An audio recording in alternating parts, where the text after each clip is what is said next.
Первый небоскреб на Дальнем Востоке высотой более 200 метров возведут в Хабаровске за 3 года. Об этом на пресс-конференции заявил организатор строительства. Компания уже заручилась поддержкой инвесторов, готовых вложить 12 миллиардов рублей в реализацию проекта. Здание высотой 202 метра вместит 52 этажа многофункционального центра. Небоскреб планируется возвести из стекла и бетона. И, как уверяют инвесторы, днем в исторической части города оно будет незаметно, поскольку для его фасада решили подобрать такое стекло, в котором будут отражаться небо и окружающие дома.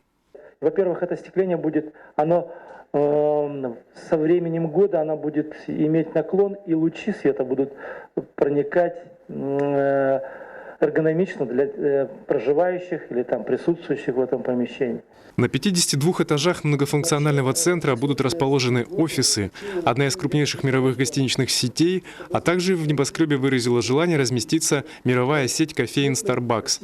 Для того, чтобы избежать автомобильного коллапса, в этой части города проектом предусмотрен тоннель, а также подземный пешеходный переход и паркинг на 750 машин. 6 этажей паркинга на 750 машин на место. Я хочу сказать, что текущий проект, он является пока лидером в Российской Федерации по числу подземного паркинга. Сейчас проект проходит госэкспертизу, и если он будет одобрен, в чем заказчик не сомневается, то в июле 2018 года в Хабаровске появится небоскреб, не имеющий аналогов на Дальнем Востоке. Стас Михайлов, НВК «Саха», Хабаровск.